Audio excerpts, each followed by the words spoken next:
Hello students, welcome to the class. और आज हम डिस्कस करेंगे द लॉ ऑफ कोसाइंस। ये बहुत ही इंटरेस्टिंग टॉपिक है और बहुत ही आज का लेक्चर जो है वो सिंपल होगा।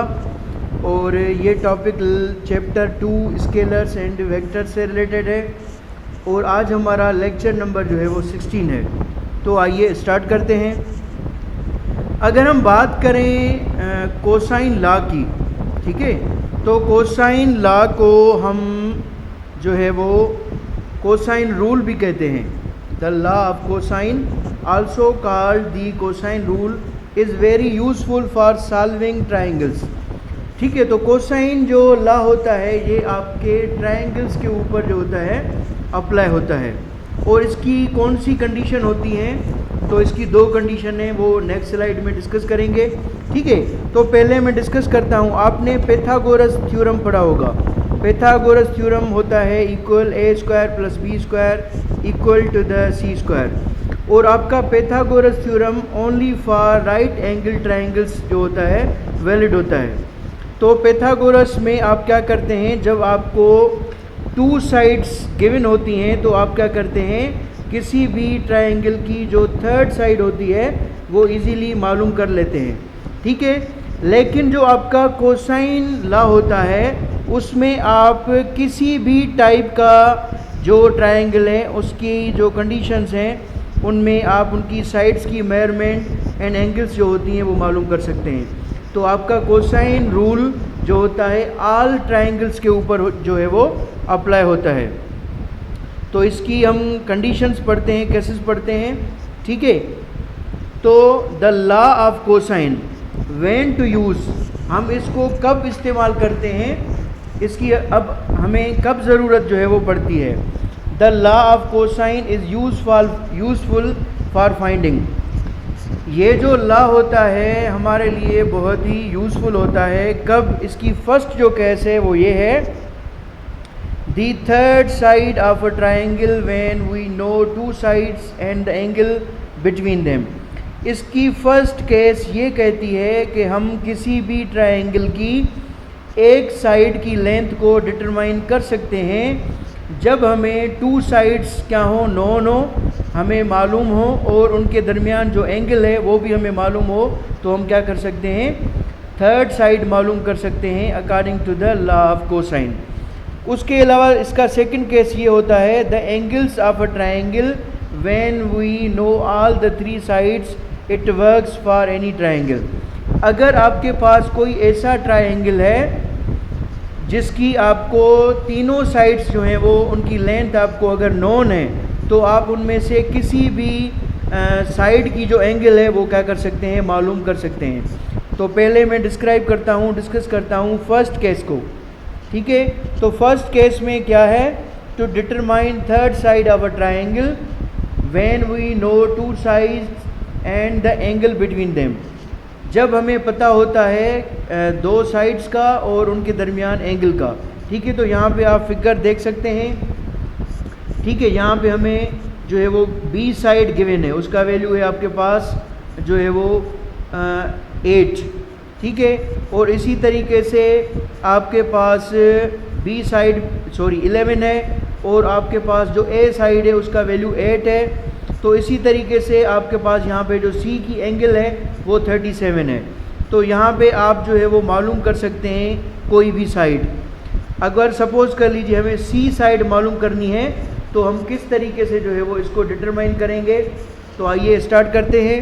ठीक है, तो यहाँ पे जो हमारा कोसाइन का फार्मूला होता है वो बहुत ही सिंपल होता है। हमारा कोसाइन लॉ का जो फार्मूला होता है वो ये होता है कि सी स्क्वायर इक्वल होता है a square plus the b square minus 2ab into the cos angle of c.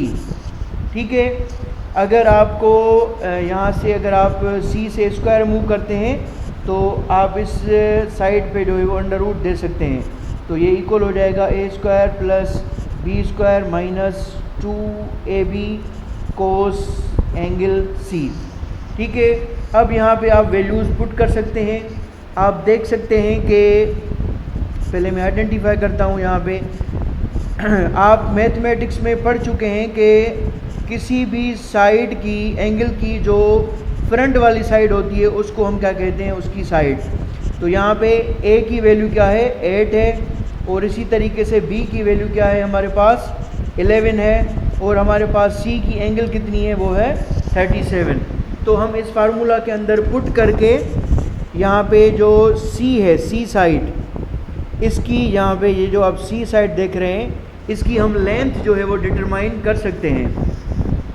ठीक है, अब यहाँ पे स्टूडेंट्स का एक क्वेश्चन होगा कि ये टॉपिक हम फिज़िक्स में क्यों पढ़ते हैं, ठीक है ना।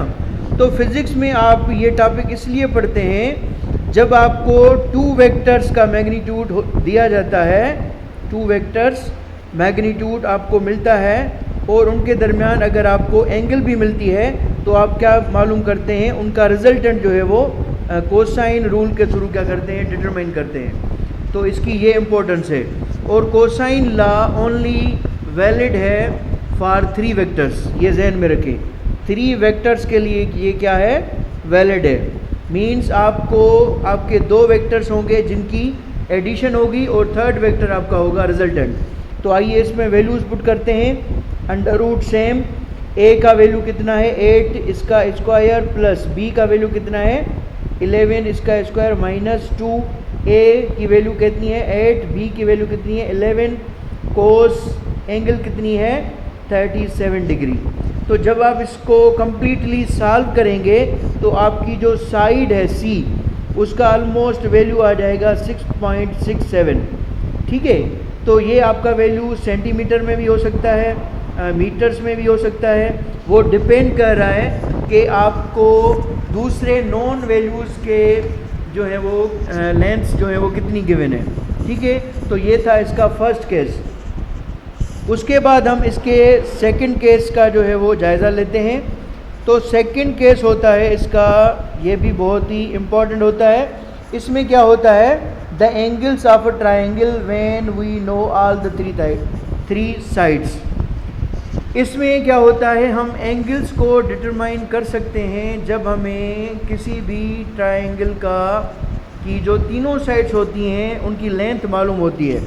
जैसे आप देख सकते हैं यहाँ पे ए साइड जो है वो 9 है, बी की साइड जो है वो 5 है, और सी साइड जो है वो 8 है। आप इस ट्राइंगल में देख सकते हैं।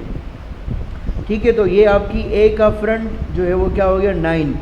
ठीक है, और इसी तरीके से बी का जो है वो आपका क्या हो गया 5, और सी के बिल्कुल फ्रंट क्या हो गया 8। तो ये आपकी साइड्स गिवन है। इनको हम किस फार्मूला से जो है वो किस तरीके से डिटरमाइन करेंगे, तो यहाँ पे भी आपका फार्मूला सेम ही होगा। ठीक है, लेकिन हम उसकी थोड़ी बहुत जो है वो रीअरेंजमेंट करेंगे। आपको जस्ट उसकी रीअरेंजमेंट को एक मरतबा देखना है, फिर आप उसको किसी भी ट्रायंगल के ऊपर इजीली क्या कर सकते हैं, अप्लाई कर सकते हैं। तो मैं यहाँ पे पेन सिलेक्ट करता हूँ।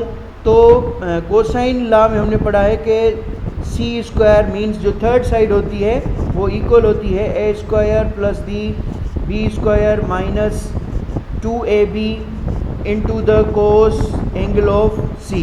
ठीक है, अब यहाँ पे आप देख सकते हैं ये जो टर्म है minus 2ab into the cos angle C, ये अगर आपका इस साइड पे जाएगा तो प्लस का हो जाएगा।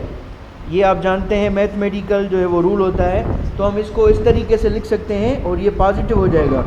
तो ये हो जाएगा 2ab into the cos angle of C plus the C square, और ये इक्वल हो जाएगा, इसकी ये साइड सेम रहेगी a square plus the b square. ठीक है, अब यहाँ पे हमें डिटरमाइन क्या करना है, हमें डिटरमाइन करनी है एंगल। ये जहन में रखें, क्योंकि हमें 2 साइड्स गिवन है और हमें क्या करना है, तीनों साइड्स गिवन है, लेकिन यहाँ पे हम एंगल सी की मालूम कर रहे हैं। ठीक है, तो अब हम क्या करेंगे, इसको इस तरीके से जो है वो रीअरेंज करेंगे कि यहाँ पे जो आपका ये प्लस है सी स्क्वायर, ये उस साइड पे चला जाएगा, तो यहाँ पे आ जाएगा 2ab cos angle of C equal A square plus B square minus the C square.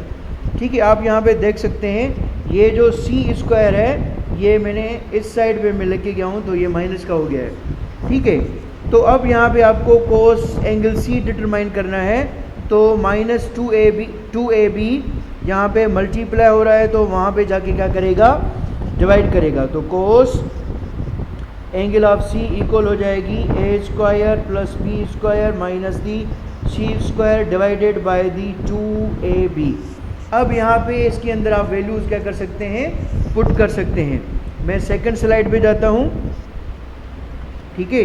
तो फार्मूला क्या था हमारा, that was cos of angle C equal है, इसको मैं यहाँ पे नेक्स्ट स्लाइड पे एक मरतबा जो है वो फिर रिपीटली लिख देता हूँ।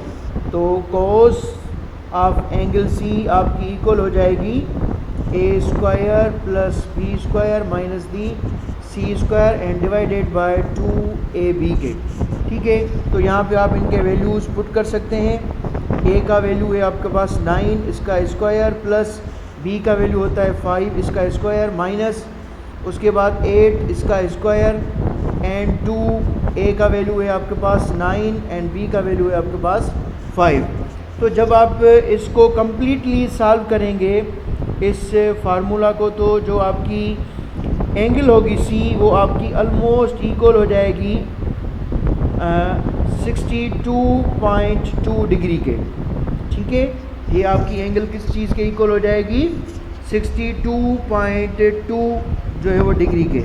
आप यहाँ पे जो है वो इसी ट्रायंगल के थ्रू कोस एंगल बी भी मालूम कर सकते हैं और इसी जो है वो फार्मूला से कोस ऑफ एंगल जो है वो आप ए भी जो है वो डिटरमाइन कर सकते हैं according to the same condition, ठीक है। तो आज हमारा लेक्चर बहुत ही सिंपल था। इंशाल्लाह नेक्स्ट क्लास में मैं जो है वो साइन लॉ को डिफ़ाइन करूँगा, ठीक है। एक और यहाँ पे क्वेश्चन हो सकता है कि इसको हम कोसाइन लॉ क्यों कहते हैं, ठीक है।